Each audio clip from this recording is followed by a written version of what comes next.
I just realized you're wearing a sweatshirt that says Cabo on it upside down. Yeah. Aren't you Gen Z adjacent? Oh, by the way, I'm a fucking asshole. For the past 5 days, I've been meaning to tell you happy birthday. Thank you. Happy fucking birthday. I had a little Post-it note on Friday that said call Jeff. And you know what I didn't do? You didn't call Jeff? I'm so sorry. And then I'm making boomer jokes about you and I just remembered. Happy birthday. Thank you. I owe you a lunch. Let's go to a lunch or something soon. I'm looking forward to it. Boomers go all the way till 64, so I am well within boomer range. Some boomers live past that. Quiet, please. I wasn't meaning that. I mean 1964. But yes. In 4, Occasionally 3, 2.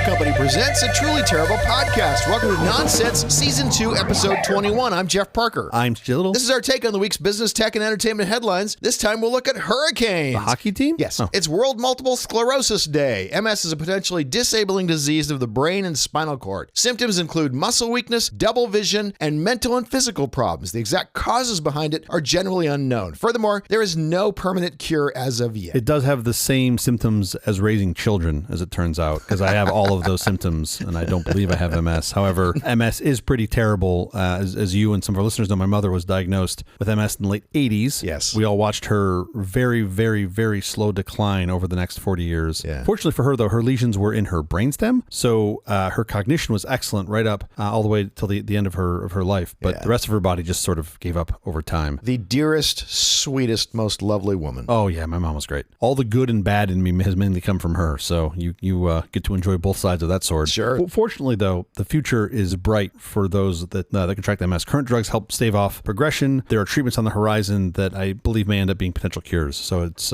pretty exciting time for folks with MS or that may contract MS. Boy, medicine seems like it's advancing this decade so fast. Anyway. How is your week going? My week is going great. It is the end of the school year, so it's been fun to see all the kids going through their end-of-year festivities, which is awesome. They have all these different little things that they do that it's part of the... Sure. Not graduation, but, you're going from like preschool to whatever, to kindergarten up into a grade with a number. It's very, very exciting. And then we took our kids to Palm Springs over the weekend because it's hot, but not too hot. So kind of the last time you can go there before it turns into a fucking barren desert. Yeah, it's unbearable. And we let them just basically terrorize all the patrons at the community pool. So my extended apologies to all the people there who took a cannonball splash to the face from one or both of my children. It was a blast, and the belly flop competition is really the best part. Get your kids, I don't care what age they are, convince your children to have a belly flop competition, get a cocktail, and then just sit there and watch. Because like every third one, you're just like, oh, fuck. And then they just pop out of the water and they're just like laughing, ready to go again. And you're like, you don't have like pain receptors on your stomach? I don't understand. And then they just keep going. They've long killed them off. Yeah, that was my week. How about you? How was your week? Well, there's demolition going on at the house because of the pipe that broke that I told you about. But the more fun thing that I'm doing right now is watching the WNBA's Los Angeles Sparks. Caitlin Clark and the Indiana Fever came to town Tuesday, and she posted 30 points, 5 rebounds, 6 assists, 3 steals, and 3 blocks, becoming the first rookie and 4th player overall in WNBA history to record a 35-5-3-3 stat line. She is now the fastest rookie in WNBA history to record 100 points and 50 assists. Wow, that's amazing. Remarkably, the Sparks won. Anyway, so I'm loving watching the Dodgers. Absolutely, don't get me wrong. But if you don't have one eye on the WNBA, you're missing the best thing in sports right now. That's cool. Let's get to our headlines. Let's do it. Google scrambles to manually remove weird AI answers in search. Google's new AI overview product was saying weird stuff, from telling users to put glue on their pizza to suggesting they eat rocks. Okay, first of all, there are some people that I'd like to have do both of those things. So wait, did Google's AI like get like a brain-eating worm? Is that what's happening here? They call it RFK Jr. AI. It's all initials. They no longer call it Gemini. Now they just call it RFK. Okay, got it. Speaking of brainworms, family stricken with rare brainworms after eating undercooked bear meat. Okay, this story grosses me out. A family gathered in South Dakota for a reunion. I have so many problems already. That included a special meal, kebabs made with the meat of a black bear that one of the families had harvested from northern Saskatchewan, Canada, that May. Lacking a meat thermometer, the family assessed the doneness of the dark-colored meat by eye. This is so terrible. Look, first of all, Ernie, we told you to go to fucking Whole Foods, okay? Exactly. We just wanted to have some kebabs. The kids wanted something a little different. Can we not eat the bears? And then you go to fucking Saskatchewan and, quote, harvest bear meat? Did you just find it? Like, is the Erewhon different in Saskatchewan where you just go in and buy bear meat? I don't understand. And then you just cooked it until it looked done? Yeah. What the fuck? Like, this is why the USDA has to tell all these idiots to cook food to fucking 210 degrees to just kill everything. Because you need to kill what's inside of They it. basically tell 165 because at 165, everything dies. Yeah. The problem with 165, and we still cook pork to 165, is that it also takes all the moisture out. Sure. So you don't actually have to do that if you know what the fuck you're doing. But anyway, here we are. The harvesting meat thing, I'm presuming he hunted it, but when you put harvested in quotes in the article. Sounds like you grew it out of the ground. Yeah, like, or he just picked it up off the ground. That's even worse. Why climb the tree to get the lemons? These lemons are right here on the ground. I'll just pick these up. And you're like, no, that's a terrible idea. But people, just buy a fucking instant read thermometer. That's all. Just spend $30 on Amazon and buy that, especially when you use your fucking bear meat that you found on the ground in Canada. Speaking of crazy diseases, the second case of a bird flu linked to cows has been found. A dairy farm worker in Michigan has tested positive for H5 bird flu virus, making the second human case of bird flu that has been linked to an unprecedented outbreak of highly pathogenic avian influenza, H5N1 virus, among dairy cows in the U.S. Okay, first of all, are Michiganders breeding cows and birds? Is that what's happening here? Combining the two. Do they not tell you that H5N1 is an STD between birds and cows? Because, like, I can see how that might work in one direction, but in the other direction, I don't really see how it works. I'll leave that to the listeners to figure out what I'm thinking. Sure. But, like, are we just doing food source pathogens now? Is that all we talk about? That's a new show. It's food pathogens. And why is it called bird flu if you get it from a cow? At some point, don't you change the name to, like, bovine flu? I have no idea. I quit. Fucking big dairy. I quit. I'm done. This is it. H5N. Go fuck yourself. How's that? WTF with the pink pineapples at the grocery store. A picture shows the pineapple cut open, revealing rose-colored flesh. Touted as the jewel of the jungle, the fruit was pink glow pineapple, a creation of food giant Fresh Del Monte. Okay, let me get this straight. Science has figured out how to splice in genes into a pineapple from tangerines and tobacco to give us a better tasting pineapple that is also higher in antioxidants. Yeah. But the best name these fucking eggheads can come up with is Jewel of the Jungle? Jewel of the jungle. Literally? For fuck's sake. Like, do they put little black box warnings on the side like they do for cigarettes? The tobacco they use, yeah. Do you buy these smoky pineapples by the carton? I don't understand. Like, what? Pretty sure you do. Of all the genes. By the way, we're buying one. We're totally buying one. We're going to try this. Oh, yeah, for sure. And then the next episode, when I'm like, we got to stop recording. I need to go have some of my fucking pineapple. I don't know how it changes my voice, but we're going to be the first two people to get fucking emphysema from pineapple eating. You turn into Marge Simpson's sisters. Yeah, the twins. This is a terrible, terrible idea, I think, but I guess probably not. I mean, we've been doing GMO for hundreds of years. Personally, I'm going to wait for the menthol pineapples. That's what I'm waiting for.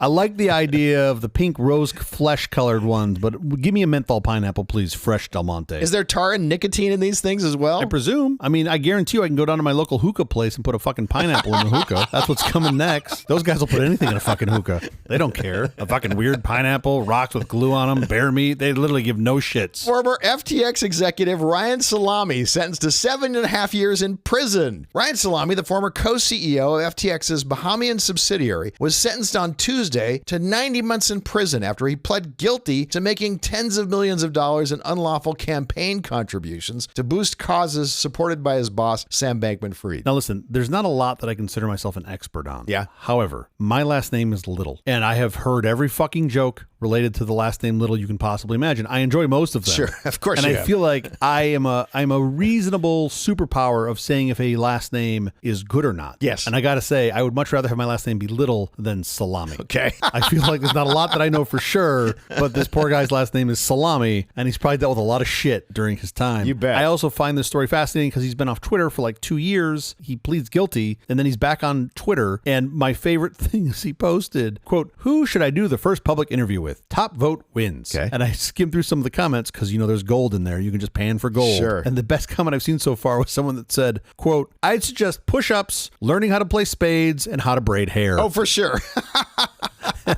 I just thought that was fantastic. This is going to be the more useful thing for you to think about. He's like, you might not want to be thinking about your public interviews. You might want to be thinking about these things that are going to keep you alive. Orcas are still smashing up boats, and we finally worked out why. For 4 years now, orcas have been ramming and sinking luxury yachts in European waters, and scientists have struggled to work out just why these smart social animals have learned this destructive new trick. But sadly, it's not their anti-capitalist eat-the-rich agenda, nor is it to do with territory and aggression. The truth is, it's child's play. Actually, there's video of this. I'll put video in the show notes. But these orcas are basically just fucking around, and they're just these juveniles that are like playing around. They have nothing else to do. It's like, well, it kind of begs the question, why now? Like, what, haven't they always been bored? Like, did they just get like Instagram? Like, I actually know the answer to that. well, okay, impress me with your knowledge. Tuna. The availability of tuna means they are not spending their time hunting for food. They got the app to get on the wait list at Nobu, and now they just go right to fucking Nobu. They eat the tuna, and away they go. You can just order it. Yeah, no, this is actually pretty cool. So bluefin tuna, which happens to be my favorite fish to eat, it's been critically endangered, but the population of bluefin tuna has increased. Right. So now the fish can just eat. They don't spend as much time foraging and chasing every fish that they see. They have lots more time for fun. Yes, and this is one of the other weird benefits of climate change. The water's just warmer longer, so they can hang out in this area longer, and they're just literally getting bored. So instead of spending time foraging for food, they have space now for, quote, other hobbies. Which I think is fantastic. It's a nice way to describe destroying someone's yacht. Well, I mean, look, we've all been there. I've all thought about it, right? And I'm like, is that fucking Ellison on his? I'm still angry about Oracle 8i. Let me go bump into his rudder and see what happens. No, this is nuts. I think even in this article, they had said that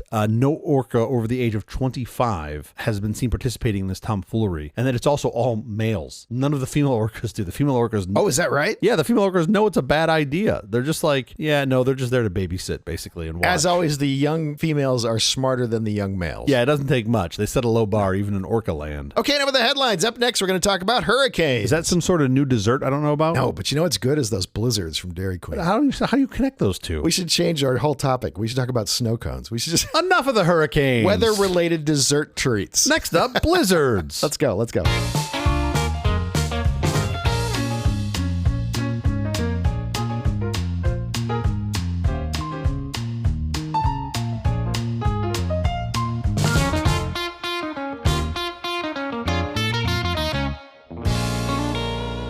2 days from now, June 1st, marks the official start of hurricane season. Oh, boy. That is in the Northern Hemisphere, Central Pacific Ocean, and Atlantic Ocean. In the Northern Hemisphere, the season runs from July to October, in the Southern from March to December, so get your tickets now. Okay. Hurricanes, known in the scientific community as tropical cyclones, are, as I'm sure you know, the most violent storms on Earth. Okay. They also come with almost an entire lexicon of their own. All right. Since I was a kid, I have heard the weatherman talk about various things in weather, and I still don't understand so much of it. Blah, blah, blah, blah, blah. Make sure you grab a sweater. That's the only part I hear is make sure you grab the sweater part. Listening to Mr. Blackwell's weather? What are you doing? Yes, apparently I do. Some nice wool or a cashmere for you, Jeffrey. So I thought it would be an interesting idea to try to put some meaning to some of that blah, blah, blah, blah, especially as we are approaching hurricane season. Oh, this is great. Can we start with partly cloudy and partly sunny? I think you probably can figure those out. I don't ask for much. I have my own issues. I'm just going to show myself out. Let me start with another one, which I think you're going to know. And the fun of this for me was it's in the form of a bunch of questions. Some of them you will know the answer to. Some of them you might not. I remember this show. Yeah. Totally cool either way. It's not a quiz. There's no buzzers. There's none of that stuff. Okay. Sure. Yep. I get no points by the end. I know how this goes. Do you know the difference between a high pressure system and a low pressure system? One is what my pants used to fit me like, and one is what my pants fit me like now. Is that right? You are exactly right. I swear, TSA doesn't only come through with buttons on my pants because they think it's a weapon. The button will go shooting off and hurt somebody? Exactly. The thing's under like 38,000 pounds of pressure. A high pressure system, low pressure system. Yeah. I've never thought about this. I assume one is where there is a higher pressure of atmospheric pressure pushing down on the Earth. I don't know. You're really, really close. Yeah. And I thought you might know this because you're an aviation geek, and this is really important to aviation. Yeah. Atmospheric pressure, air pressure, is the force exerted onto a surface by the weight of the air above it. Yeah. Low pressure is actually when air rises away from the ground. Yeah, it's warm. Usually causing unstable conditions. Yeah. The air spins in a counterclockwise motion in the northern hemisphere due to the Coriolis effect. Reverse all this for the southern hemisphere. When you hear low pressure, think bad weather. Basically what's happening is you have warm air going up and it's creating a void, and that void has got to get filled by something. So that's why they should swirling to come in. Hurricanes start out with low pressure at their their core, what we call tropical depressions. You're right. Yeah, okay. High pressure, on the other hand, is when air descends, causing stable conditions and less turbulence. Yep. In the northern hemisphere, high pressure air spins clockwise. I've always thought if we just get the tropical depressions a little help early, right? Get him a good therapist. Just get him a couch to lay on, just get somebody to talk to. Nature, like my dog, abhors a vacuum. Yeah. So air always moves from high pressure to low pressure. I had to connect the dots on that one, but I'm with you.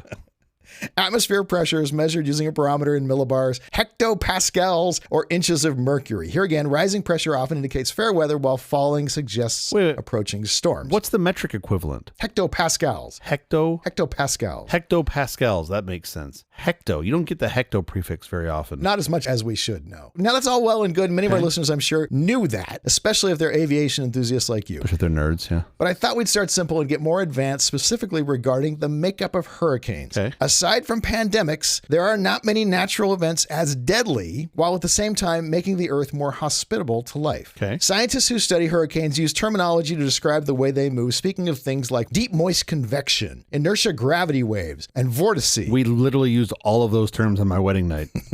We won't get that far with the time we have here, but generally I find hurricanes and the way the weather in Australia affects the weather in New York to be fascinating. Wow. Do they have one of those portals like they have to the one in Ireland? Is that how the weather gets there? It's like a channel. It's a channel. Right through the earth. You call that a channel? That's a channel. So if you're a meteorologist or just already have a solid understanding of hurricanes, you're dismissed. I would love for all meteorologists listening right now to please send us an email, because I don't think we have any. I think that is one genre we haven't hit. Let us start with how winter storms and summer storms are different. Okay. Do you know? Yes, I do. Okay. The winter storms are in the winter, and the summer storms are in the summer. You are a genius. Can we move on, please? We've just experienced a massive winter storm. Cold Star. With crippling amounts of snow and ice and 2-inch chunks of hail. Holy shit. It downed trees and power lines and caused power outages, infrastructure damage, and travel disruptions. Winter blizzards with high winds can also create whiteouts and dangerous wind chills. They're generally slower moving events than summer storms, allowing for some forewarning, so fatalities are often significantly lower. Sure. Last week's record-breaking storm notwithstanding. Winter storms are the more slow-moving, more notice. Okay. Winter storms primarily have large impacts on parts of the world with freezing temperatures, somewhat containing their geographical reach to, say, Wisconsin. More than half the country. They're used to it. They've got a lot of cheese. Summer storms, on the other hand, can pack a powerful punch of high winds, hail, tornadoes, lightning strikes, and torrential rains. These can cause flash flooding, mudslides, property damage, and loss of life. They typically don't last as long as winter storms, but they thrash their focused area so much more voraciously that the impact can be quite severe, even violent. Well, that doesn't sound like fun. Hurricanes are a type of summer storm that release an enormous amount of energy. How much? When fully developed, one hurricane can release heat energy equivalent to a 10 megaton nuclear bomb. Wow. Exploding. That's a lot. Every 20 minutes. Wait. I'm sorry. When you said a 10 megaton neutron bomb, I was like, wow, that's a lot. Sure. But then you said every 20 minutes. Is that a new bomb every 20 minutes? That's a new bomb that's blowing up every 20 minutes. That's crazy. They're also much bigger than other violent storms like tornadoes. Sure. Fortunately, hurricanes generally become weaker after they hit land since they draw their energy from water evaporating from the oceans beneath them. Yeah. Tropical cyclones are a reaction to equator heat. The sun's rays, of course, beating down more directly on the equator than anywhere else on the Earth. So amazingly, at the same time those hurricanes are doing all their damage, they're stabilizing the Earth's temperature by moving intense heat from the equator to the poles. In fact, they're an essential part of an enormous and complicated water and heat redistribution system that makes our planet livable. Interesting. So it's literally pulling heat off the equator and moving it to the edges. Correct. I did not know this. It is all about the transference of heat. It's also putting water on land that otherwise would be, I mean, most storms are doing this. Sure. Moving water to land so that you can actually live on the land. Otherwise, the land would be barren. Well, yeah, a lot of it, right? Like a lot of it. Yeah. You said tropical cyclone. I thought hurricanes were northern hemisphere and cyclones were southern hemisphere. Is a tropical cyclone something different? Is it what they call the ones around the equator because they can't pick what side it's on? Well, let's get into that. But it can't. They don't switch sides, right? Why do hurricanes only occur in the Atlantic? They grew up in New York and they just retired there to like Florida, and they don't want to. Just the area they're now. They don't want to go to the West Coast. It's they're just comfortable. Fucking LAX is horrible. It's getting out of hurricane, typhoon, cyclone. They're all the same storm. A swirling, massive destruction brewing over warm ocean waters. The Pacific is much colder because it comes from the north, right? So the difference. Hurricane is in the Atlantic and eastern central Pacific Oceans. Warm water, right? East of the date line. The international date line serves as the Pacific Ocean's divider. So when a hurricane crosses it from east to west, it changes its name from hurricane to typhoon. When it goes from and vice versa. Oh, interesting. It's worth noting that hurricanes tend to move to the west and north. Oh, in the northern hemisphere. Yes. They move to the east and south in the southern hemisphere. Because hurricanes are part of the northern hemisphere. Oh, I'm sorry. Hurricane. Yes.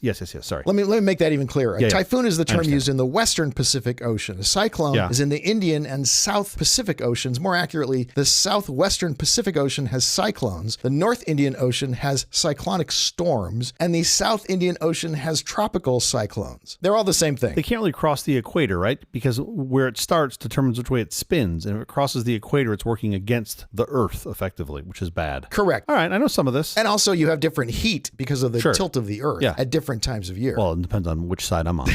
The handy part of those names is that they reveal the storm's location. The name? Yeah, sure. Hurricane, typhoon, cyclone. They reveal the storm's location, which is really handy. Hurricanes are rated in categories from 1 to 5 on the Saffir-Simpson scale, which is based on sustained wind speed. According to the National Hurricane Center, storms of category 3 or higher, which have wind speeds of at least 178 kilometers per hour, 111 miles per hour, are considered major hurricanes because of their potential for significant loss of life and property damage. 111 miles an hour is not nothing. Tropical cyclones with winds below 119 kilometers per hour, 74 miles per hour, are simply called tropical storms, unless those winds go below 63 kilometers per hour, 39 miles an hour, in which case they are simply called tropical depressions, referring to the low pressure at their core. Anything below that, you could probably just call a summer breeze. Just rain. I'm with you so far. While we're on the topic of names, how are individual hurricanes named? They alternate. Each one is a new letter, and then they alternate male-female names, right? You are correct. Look at that. The World Meteorological Organization gives tropical cyclones names. The list is alphabetical minus Q, U, X, Y, and Z. Apparently, there aren't enough unique, memorable names starting with those letters. Suck it, Zed. But with the names they do use, you can always know what number storm we're on in the season. As we sort of noted, the first tropical storm that attains a sustained wind speed of at least 39 miles per hour in a calendar year is given the name that begins with an A from that year's list. The second storm is given the name that begins with B. Any storm in the Atlantic, Eastern, Central Pacific Oceans that reaches a sustained wind speed of 74 miles per hour is called a hurricane. Yeah. The names for the 2024 hurricane season are Alberto, Burl, Chris, Derby, Ernesto, Francine, Gordon, Helen, Isaac, Joyce, Kirk, Leslie, Minton, Nadine, Oscar, Patty, Raphael, Sarah, Tara, Valerie, and William. They did a Sarah and a Tara in the same year? Yeah, you'd think they wouldn't do that. Do they fucking hate us? Why do they do this? You hope you aren't going to get out to 21. Sure. You're pretty far out if you're out to 21. But a lot of these will flame out, right? Like it'll start and then it never makes landfall. It goes somewhere into the Bermuda Triangle and it goes to sleep. Yeah, there's a lot of reasons for that. We're going to talk about some of them in just a second. Does it loop? Do you get back to A some years? Like you have enough where you're like, oh, fuck. They go to numbers? There are 6 alphabetical lists of names that get rotated. So the names that are used in 2024 will be used again in 2030. The last time this list was used was in 2018. Okay. If there are more than 21 named storms in a given year, there's a supplemental list of 21 names that are used. Why not just cancel the hurricanes? After storms, like, we got enough. We're done. In the past, the Greek alphabet was used for subsequent storms, but this proved to be confusing because several of the names sounded familiar. Oh, super confusing. The system was retired, of course, not until 2021 and replaced with the current list of supplemental names. Which are all TikTok influencers. That's what they've gone with now in 2021. Yeah, they're just like, all right. Is that how they did that? Mm-hmm. There are also lists of Eastern North Pacific names and Central North Pacific names. And now the Weather Channel is giving winter storms names, which seems mildly ridiculous since they are rarely a single event moving in a unified direction.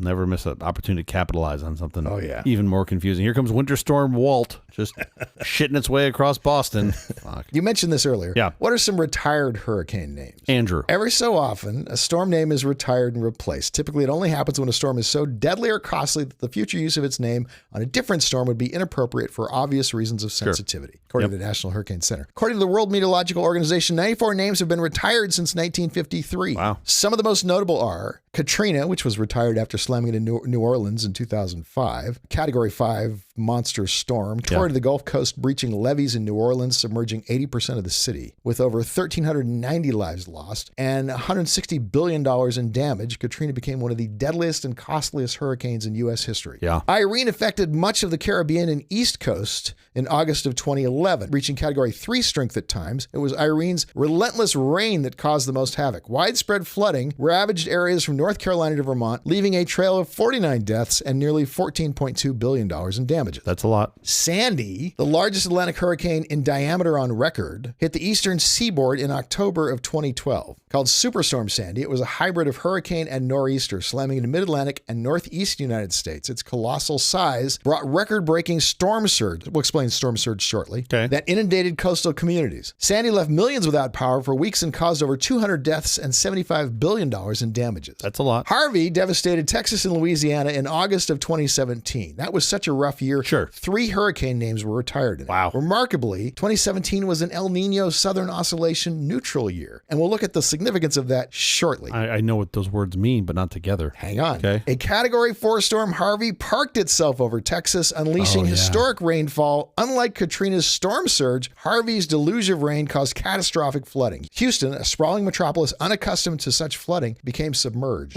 Over 30,000 people were displaced, 82 lives were lost. Harvey's $125 billion price tag made it the costliest hurricane in Texas history. No fun. Irma caused widespread destruction in Florida in September of 2017. A Category 5 storm, Irma carved a path of destruction across the Caribbean and Florida. It unleashed record-setting winds and storm surge, pulverizing islands, leaving millions without power. Irma's wrath caused widespread destruction, particularly in Barbuda and the Florida Keys. The storm weakened before hitting mainland Florida, still causing significant damage and flooding. Over 120 lives were lost, and the storm's total cost topped $60 billion. Wow, that's a lot. Maria, which I'm sure you remember, devastated Puerto Rico in September of 2017. Yeah. Another Category 5 monster, Maria, followed Irma's path, inflicting a brutal double punch on the Caribbean. Puerto Rico bore the brunt of Maria's fury. Devastating winds and torrential rain caused widespread landslides and infrastructure collapse. The islands were left without power for months, crippling recovery efforts. Yeah. Over 2,900 lives were lost, making Maria the deadliest hurricane in Puerto Rico's history. The storm's impact is estimated at over $90 billion. A lesser impact of Maria was that many in the United States learned that Puerto Rico was a U.S. territory,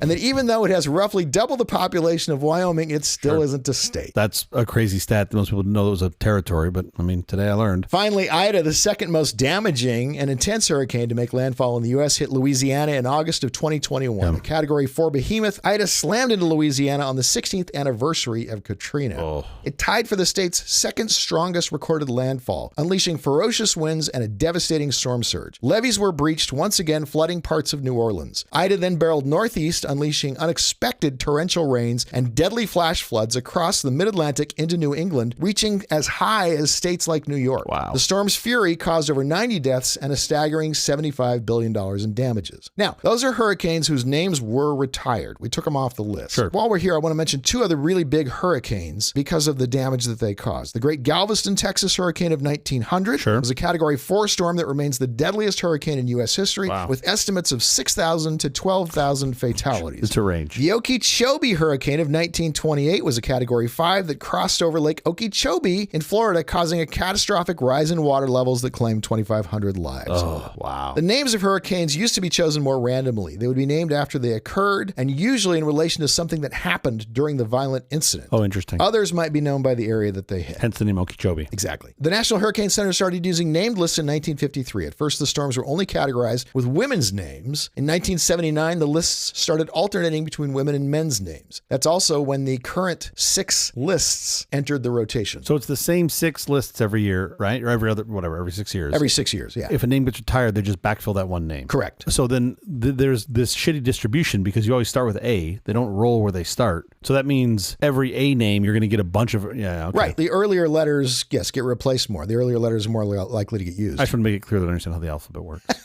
Good for That you. wasn't clear. I've only been around a hurricane once, and it's when I flew into the hurricane. I think it was Matthew in Florida to help my friend, listener to the show, outrun it basically. So he was living in Miami at the time, and this hurricane was barreling down on him, and his wife was in Europe. He was supposed to go meet her in Europe, and then couldn't get out, and then also a fucking hurricane's coming to land on their house. I was like in between meetings for a couple days, and nothing. I was like, fuck it, I'm gonna fly in. And I remember the eeriest thing was flying in. I think he picked me up in Tampa. Yeah. And I flew into Tampa, and the plane had a pilot, a co-pilot, 3 flight attendants, and like 3 passengers. Yeah, exactly. Now, when you landed there, of course, it was full. Everybody's trying to get the fuck out. Rightly so, by the way. It's there. You're absolutely foolish to stick around. I think I flew out of Denver, and I checked in at Denver. They're like, Tampa? You sure? I was like, yep. Oh, yeah. It actually ended up being really fun. We had a great time. We toured all over Florida with his dogs and stopped at random places and ended up in South Carolina, and it rained really hard, and that was it. That was the end of the hurricane. You have enough time if you're paying attention usually to vacate. Oh, yeah. Unlike winter storms, which can appear just out of nowhere. Totally. And there's no no time. I mean, it was really, I think its ground speed was like 11 miles an hour. Yeah. Like you could basically outwalk the thing if you had to. It's not, Be a challenge. Keep walking. What's crazy about it is you just don't know its path, right? So you're looking at all these projections trying to figure out where it's going to go. And you're feverishly dancing on the F5 key, trying to refresh to see where this thing's going to go. Yeah. Oh, for sure. I have not experienced a hurricane firsthand. I have been in Hawaii when typhoons have hit. And? Now, they didn't directly hit Hawaii, but they hit nearby. So. Typhoon adjacent, yeah. And that's pretty exciting because you do get sea swell. I mean, it can be kind of modestly terrifying. I mean, there's so many things that they do. I wouldn't even say I know 10% of them in those hurricane-prone areas that you just don't see anywhere else. Like houses that will have hurricane shutters on them that you can just close to protect the glass. Oh, yeah. When they build them, the ties on the roof are literally strapped down to the framing members, which you don't see anywhere else because the only force you're really fighting in California is gravity. Right? You don't have to worry about these low pressures and these giant upheavals that will just rip your roof right off. It's pretty cool. It's pretty nuts to see how they build stuff there to try to make it survive. How exactly do hurricanes come about? You spin a top really fast and it gets out of control. I don't know. I'm guessing you get like a really warm spot. You get a bunch of air that's evaporating. It's creating this updraft and it creates some suction, a low pressure, and then it just feeds itself, and you keep getting more and more and more, and it's like a runaway lithium fire on a Tesla. You're very close. Am I close? Up until you got to the part about the Tesla. Look, between my explanations and my looks, there's no way I'm getting a gig at the Weather Channel. I can promise you that. I'm not going on to Telemundo to be their new weather spokesman. They're like, no, you need a bigger ass. Hurricanes often begin as a tropical wave, a low pressure area that moves through the moisture-rich tropics, possibly enhancing shower and thunderstorm activity as the weather storm moves westward across the tropics. Warm ocean air rises into the storm, forming an area of low pressure underneath. In the middle. This causes more air to rush in, and the air rises and cools, forming clouds and thunderstorms. Up in the clouds, the water condenses and forms droplets, releasing even more heat to power the storm. So it just keeps self-perpetuating. During just one hurricane, raging winds can churn out about half as much energy as the electrical generating capacity of the entire world. Wow, that's nuts. Doesn't that sound powerful? Sure. Harness that. Not so much when you consider the cloud rain formation from within that same storm might release 400 times that much energy. Nuts. They also fly like AWACS into this thing, don't they? They have like a couple like research vessels that the guy's like, oh, we're going to the hurricane, and it's fucking normal for them. You want to get into the eye because it's very calm inside the eye of the hurricane. But if you get just outside the eye, you get to the eye wall, and it's some of the most violent storms on Earth. Yeah, of course. Hurricane often starts out as a tropical wave, low pressure area, usually oriented north to south, moving east to west, passing over water at least 26.5 degrees Celsius over a depth of 50 meters. Okay, Rain Man. And that powers the storm. The thunderstorms turn ocean heat into hurricane fuel. However, wind shear, a large difference in wind speed and direction around or near the storm, can significantly weaken it. So we just need more wind. What in the world is wind shear? Wind that wears very thin stockings. Very close. What I do after I've had a lot of Mexican food. Wind shear is the change in wind speed or direction as you move higher in atmosphere. For hurricanes, we care most about vertical wind shear, which is basically like a tiramisu. It's a layer cake. Yes, exactly. How the wind changes with height. When you go to Albuquerque, New Mexico's famous hot air balloon festival, the balloons take off heading in one direction. After they finish, half of their trip, they ascend, and the wind is literally blowing in the opposite direction up higher, so they can return right to exactly where they took off. I never make it that far because I'm usually asleep after the first 30 minutes, but sure. Normally, winds are stronger higher up, but strong wind shear disrupts the hurricane structure in two ways. Hurricanes are powered by warm, moist air. Strong shear disrupts the updrafts that bring in this fuel, weakening the storm. A hurricane's strong winds depend on well-organized updraft. Wind shear can tilt the updraft, making it less efficient and weakening the overall spin. Yet another reason you don't want your wind shears to unionize. That's the problem. They get organized. You want them all to be independent contractors. You want disorganized wind Very disorganized. Yep. This is what Amazon's afraid of. So remember, strong wind shear disrupts the development of tropical cyclones, breaking them apart. Think of the relatively modest 2023 hurricane season that just passed. 20 tropical cyclones were recorded in the North Atlantic. 7 developed into hurricanes, and 3 of those developed into severe hurricanes in the 3 to 5 category. The losses caused by the storms remain relatively low despite all of the landfall of Hurricane Idalia, a Category 4 storm, which caused insured losses between $3 and $5 billion. It's a relatively mild season because of wind shear. And we got that wind shear in part because it was an El Nino year. Okay. Yeah. El Nino, La Nina, blah, blah, blah. Yes, we'll explain. Okay. La Nina conditions, by contrast, would generally lead to weaker wind shear in the Atlantic. Weaker wind shear means more hurricanes. Yes. Okay. Now let's back up 2 seconds. The El Nino Southern Oscillation, ENSO, is a single climate phenomenon that periodically fluctuates between 3 phases. Okay. Neutral, Yeah. La Nina, and El Nino. Okay. The warming phase of the sea surface temperature is known as El Nino, and the cooling phase as La Nina. Okay. The pattern shifts back and forth irregularly every 2 to 7 years, bringing semi-predictable shifts in the ocean surface temperature and disrupting the wind and rainfall patterns across the tropics.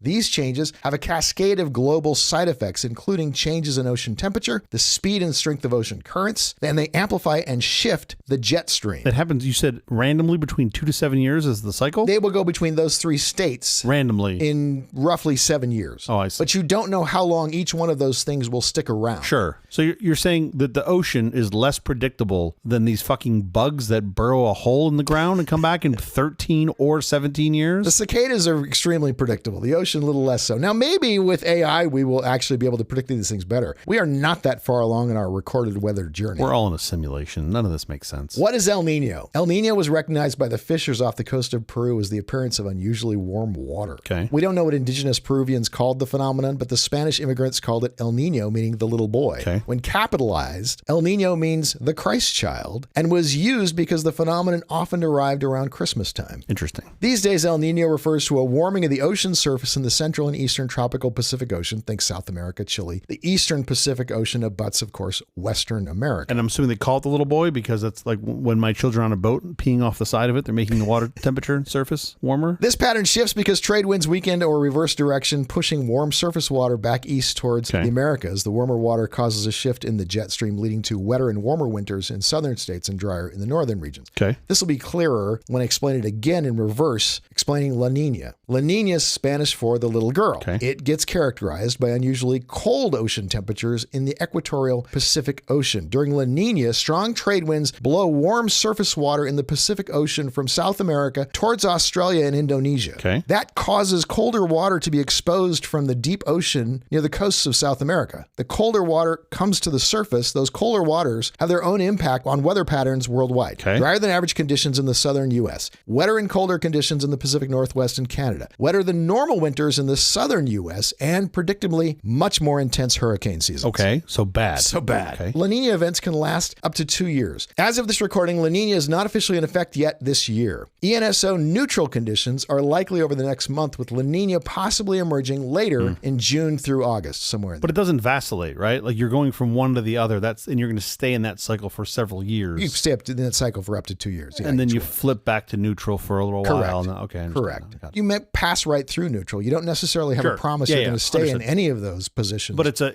a pendulum. It's just not a predictable pendulum. Correct. So earlier we mentioned storm surge. What in the world is storm surge? It sounds like a tattoo someone has probably in the Midwest, in the South. Fortunately, this one sounds pretty much like what it is. Unlike a tsunami, a storm surge is not a single wave, but rather a rise in sea level caused by strong winds associated with a low pressure system. That makes sense. As the storm churns, the winds push a bulge of water toward the shore. Storm surges are one of the most dangerous aspects of tropical cyclones. They can quickly inundate coastal areas, causing widespread flooding and devastation. And these surges can be like not short. Oh. Like they can be pretty damn high. They can be massive. Like 20 feet or something like that, or 25. Picture a tsunami that just doesn't stop quit. coming at your land. Yes. Yeah. The calm, clear center of the cyclone is called the eye. This area can be deceptively pleasant with clear skies and light winds. However, the destructive eye wall, the ring of thunderstorms surrounding the eye, packs the most powerful winds and rain, and its energy can massively disrupt the surface of the ocean. Okay. So the question then becomes, does warmer water in the Atlantic actually affect hurricane season? Well, it sounds like yes, but there's a lot of other factors that go into this as well. Tropical cyclones form over warm ocean waters, typically at least 27 degrees centigrade, 80 degrees Fahrenheit. Okay. This warm water provides much of the energy needed to develop and intensify. It doesn't take a big increase in temperature to increase hurricane activity like you would think it might. Okay.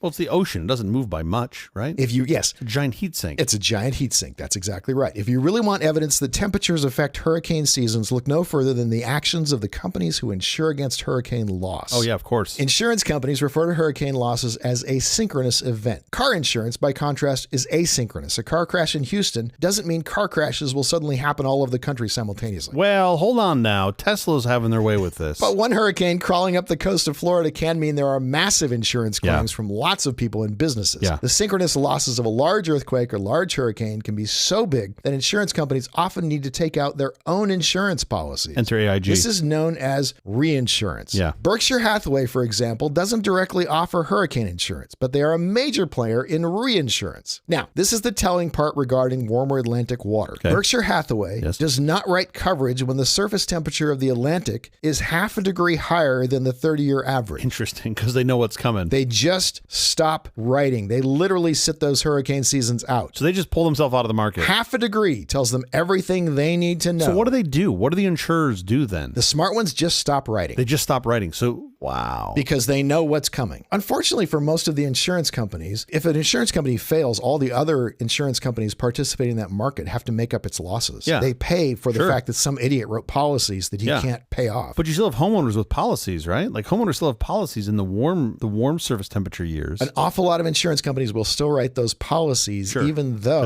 just hoping it doesn't work out the way that it potentially can work out. Then they just fold up shop, just close up the shingle, go home. Yeah, we're out of money. That will bankrupt a lot of insurance companies. The willingness to continue writing, the lack of discipline will cause more insurance companies to go out of business than anything else. If you have a house in like coastal Florida, I would just assume take your rebuild cost, divide by 30, and that's at least what you're going to pay a year in insurance. Yeah, that's about right. I would assume. That's about right. Right? Like just like plus some margin, plus whatever, 15% margin. Like now listen, I told you all that to tell you this. Okay, you were moving to Florida. The hurricane season that begins in 2 days could be a big one. The National Oceanic Atmospheric Administration predicts an above normal season. The numbers are literally the highest NOAA has ever issued in May. Oh, fuck. So let me guess, did Berkshire fold up the tent? For sure. Here are those numbers. The 30-year annual average of named storms is 14. This year, NOAA is predicting between 17 and 25 named storms. Wow. Okay. The 30-year annual average of named storms that turned into hurricanes, sustained winds above 119 kilometers per hour, 74 miles per hour, is 7. Okay. NOAA predicts between 8 and 13 this season. The 30-year annual average of major, that is category 3 or greater hurricanes, is 3. Okay. This season, NOAA predicts 4 to 7. Remember, those have sustained wind speeds above 177 kilometers per hour. Yeah. The 30-year average of direct U.S. impacts is 4. NOAA is predicting we will see between 4 and 6 this season. That's a lot. What are these predictions based on? Likely low wind shear, abundant moisture, and abnormally warm water. So how warm is the water? Sea surface temperatures in the tropical North Atlantic are currently at record high levels, between 0.5 and 1 degree Celsius higher than the long-term average, and it's still May. Those ocean temperatures are expected to remain high throughout the peak of the hurricane season. Yeah. That's roughly 2.5 to 4.5 degrees Fahrenheit above historical averages across what's called the main development region, from the tropical Atlantic all the way to the Gulf of Mexico. Sure. For comparison, the ocean heat is already at early August levels. Oh boy. And not only is the surface water warm, the depth of the heat in the water is very high. Is it reasonable to presume that now you're going to shift this season earlier and then also run later? It's going to be bigger and more violent. Oh boy. We made it America. We just supersized it. We supersized it. Brought it earlier. In honor of the passing of Morgan Spurlock, we supersized it. The big variable at this point is La Nina. La Nina would mean less wind shear in the Atlantic Basin, more severe hurricane activity, and the possibility of rapid intensification. We have a high chance, around 69%, of La Nina developing by July through September. It's difficult to predict how many hurricanes will actually make landfall, but the increased number of storms raises the probability of multiple landfalls. In addition, there's also a higher risk of storms in the Gulf of Mexico and Caribbean Sea this year, increasing the likelihood of landfalls taking place across the region. Should I just go take La Nina out and get her drunk so maybe she misses the date, shows up a little bit later? That would be great if you could do that. I'll do my service. So the big question is the natural climate oscillation, ENSO, the El Nino Southern Oscillation in the Pacific. Yeah. There's a good likelihood of the La Nina phase this year, but maybe we'll get lucky. Okay. Then again, in 2017, the year we retired 3 hurricane names, it was also an ENSO neutral year. Wow. The odds are pretty good we're going to have quite an active hurricane season. All right. Well, I don't normally go to Florida in the summer anyway. Now I just will definitely make sure I don't go. Studies have shown that tropical cyclones are likely to become stronger and more intense with time. No. Happy hurricane season. This is nuts. All right, we have to get out of here, but quickly before we do, have you seen or read anything good this last week? Well, I'm going to be reading my policy about hurricanes. I'll tell you that. You might want to read over your insurance policy. I can't wait to call my agent,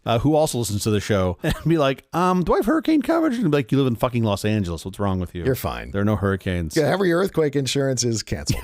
Yeah, exactly. Well, if they listen to the show, I'm surprised they haven't canceled all of my insurance by now. Yes, of course, not hurricane related, but there are these classic videos, they've been going on for a long time, that are basically breakdowns of songs, like specifically the Daft Punk songs, and they walk through like what they sampled and looped and flipped and all this stuff to make the song work. And I always assumed as a kid growing up and liking Daft Punk and bands like that those were unique and original songs. As it turns out, they're just samples. It's just fucking samples all the way down. Oh, yeah. They're incredible. I mean, I literally could watch these things for days because it's kind of not brain numbing, but it's like an audio puzzle, right? And you hear this stuff and you're like, oh. That's exactly what it is. It's an audio puzzle. They made these amazing songs out of this. So I'll post some links in the notes. But one of my favorites is a breakdown of their song Face to Face, which samples 6 different songs. Yeah. 2 from ELO, 2 from the Alan Parsons Project, a Kenny Loggins song, and a Dan Fogelberg song. Like, how the fuck do you make a pie out of that? Right? That is just like, right. You have just thrown everything into the blender and somehow makes this incredible song. So anyway, and then the publisher has the issue of how do you pay for that? How do each of those people get what proportion of royalties? All the money goes elsewhere. Yeah, well, it's beyond me, but it's some beautiful music. Great fun. Anyway, I love that sort of thing. How about you? What have you seen? It is that time of year again. Time for the Scripps National Spelling Bee. I'm a huge fan. The finals are tonight, May 30th. Do not miss out. Remember Kenny Iwad getting the giggles? Oh, yeah, that's right. Sardoodledum.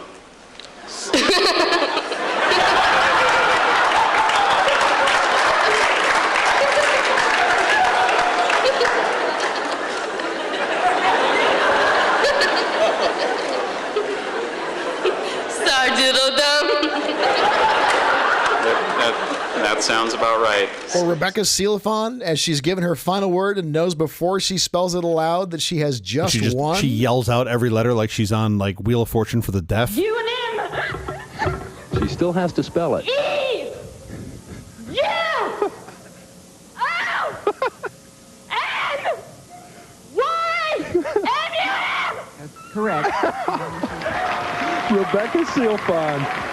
Yeah, I remember that. The Scripps National Spelling Bee tonight at 8 p.m. Eastern Time on ION. Also, if you're hearing this after May 30th, check out the documentary Spellbound on Amazon Prime. So good. I haven't seen that. I'm assuming it's about the spelling bee, yes? All about the spelling bee. It's great fun. Absolutely charming. And the kids generally are just delightful. I'm really glad that I came of age during the birth of Clippy to help me put red underlines under words because I'm just a terrible speller. Terrible. All right, I'll check those out. That's the episode. Thank you for joining us for all of this nonsense. It's truly terrible podcast from our awful company. This is on the web at nonsense.productions. I'm Steve Little. I'm Jeff Parker. If you like this program, we'd suggest medical help, but then please follow, download, subscribe, and like us at Apple Podcasts, YouTube Music, Amazon Music, AntennaPod, iHeartRadio, Spotify, my personal favorite Overcast, or wherever you may get your podcast from. Nonsense uses Signal Messenger. There's no such thing as secure messaging on software that's not open source. Signal, strongly encrypted open source messaging. Check it out. Special thanks to our floor director, Ryan Pfeiffer. Thanks, Wi-Fi. We'll be here every Thursday morning for more nonsense. Please join us.